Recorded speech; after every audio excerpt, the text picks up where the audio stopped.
What's happening, everybody? Jay coming to you again from Johannesburg, South Africa. Hope you're doing well, and wanted to talk about a couple things. I dropped this video about the whole indigenous thing and people, about African Americans from Africa. Check out the video. I'm not going to dive into that too much on this one. Again, just check out the video and you'll see I do a full breakdown on the whole thing, blowing a lot of that stuff out of the water. So just go check out the video. But this question popped up in a lot of the feeds. I've heard people asking questions about, or I've had people tell me that they don't have any interest in Africa because Africans sold their ancestors into slavery, even went so far as they sold us into slavery, as if we've been in slavery, but we haven't. So the question came up: do African countries owe the African diaspora, or in particular African Americans, money, land, or anything that occurred during that time? So the first step in that process, and this is really important, first thing to understand, is that those countries didn't exist during that time. So that's the first thing. Anytime I talk, I'll speak from a contextual standpoint, because sometimes what will happen is we will make statements and the context will get lost. And so it's important for us to really have a good understanding of the context of these various stories. So understanding that I thought something was flying up there, all right. Understanding that these countries didn't exist. So I don't know how something that didn't exist at all, meaning the borders didn't exist, the current systems that are in place, the governments didn't exist. So that was the first thing, because I've seen it where a lot of countries, we apologize for what happened during that time, and but then I thought to myself, but it wasn't around, and if anybody needs to be going to anyone for anything, it would be the people who were running it during that time. Now, the next statement will come up: well, those Africans sold us into slavery, or sold our ancestors into slavery. That is a very complex discussion. It was not as simple as somebody just getting somebody and selling them into slavery. It was not that simple. You had multiple slave trades happening on the continent of Africa over the span of hundreds of years. You had the Barbary slave trade, about a Barbary coast in northern Africa. You had the East African Arab slave trade that was going on. You had the Trans-Saharan slave trade that was going on.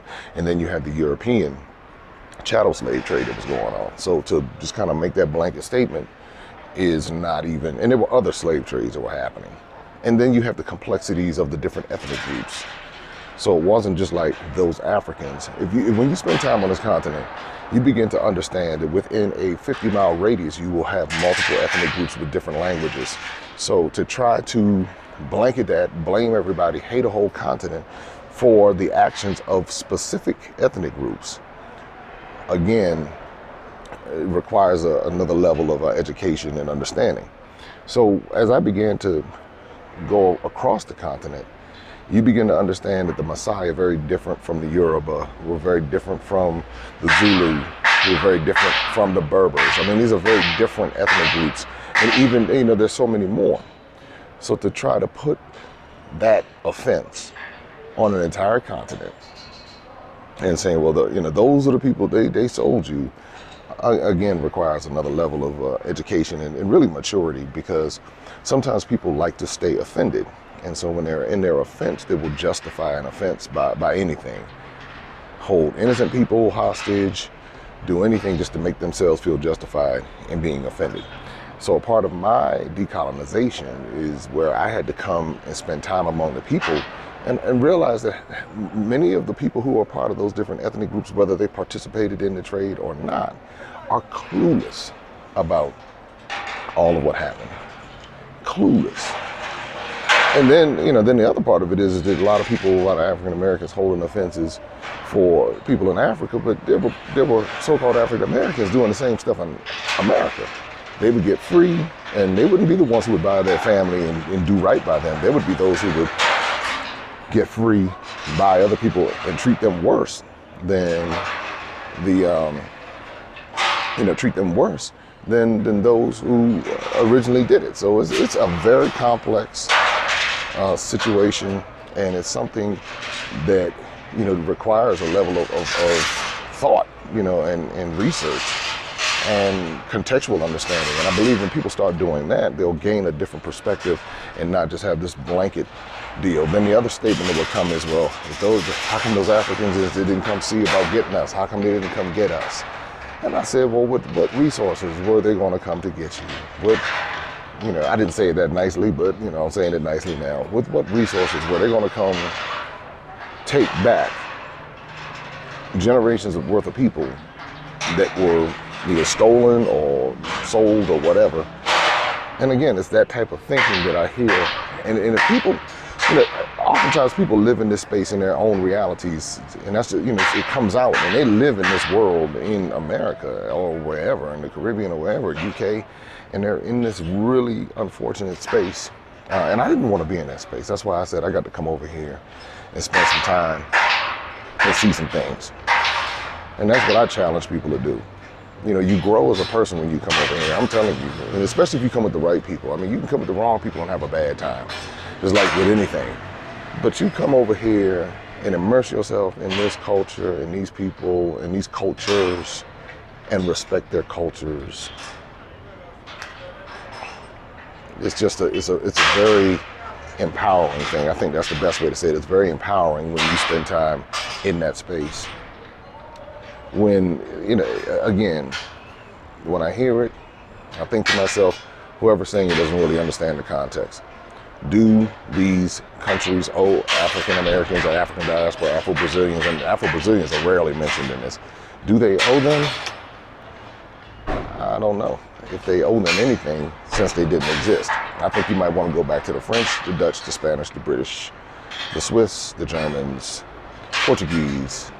You go back to them because that's who really owes, because that's who's benefited from it the most. When you see the places that they have built from what they took from Africa, and I'll do a second part of this, why is the wealthiest continent in the world portrayed as the poorest? I'm going to do a talk on that. Check the video links for that.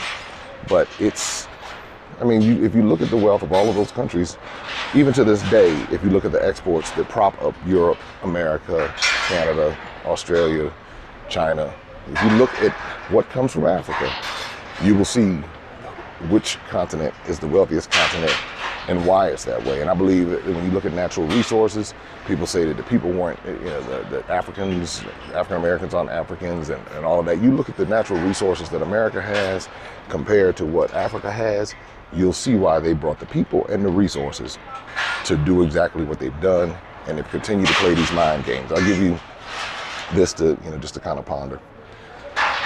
The countries that some people are saying owe them don't have as much wealth as what it appears. Some of these countries, they have $80 billion gross annual GDP.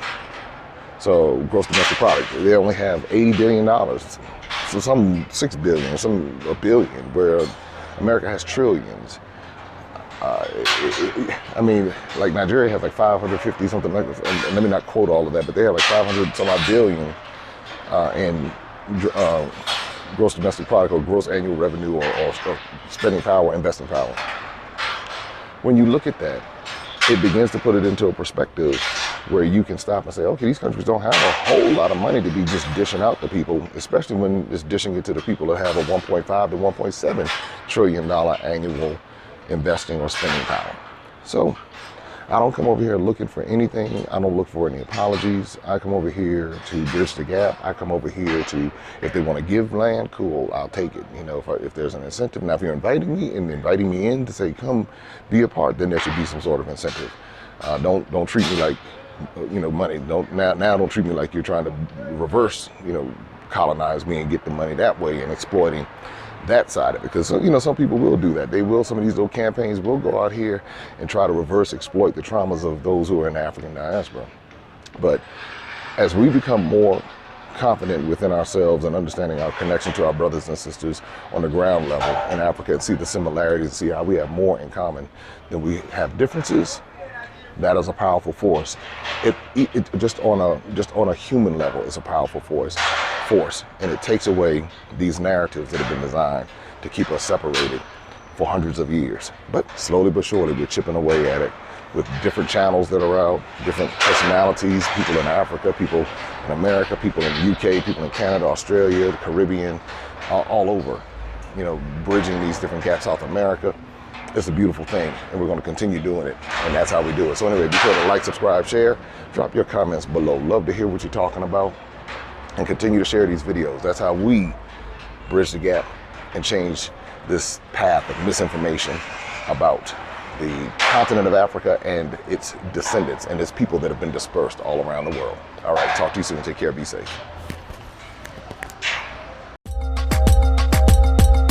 Open up your eyes and see all the fun and mystery. Take an African adventure with Darren and Destiny. From the mountains to the shore, so many things to explore. Take an African adventure with Darren and Destiny. The Adventures of Darren and Destiny. And Darren and Destiny are twin brother and sister, and you go on their adventures throughout the African diaspora, meaning so African diaspora destinations, primarily focused in Africa, but we go to South America, we're going to go to the Caribbean.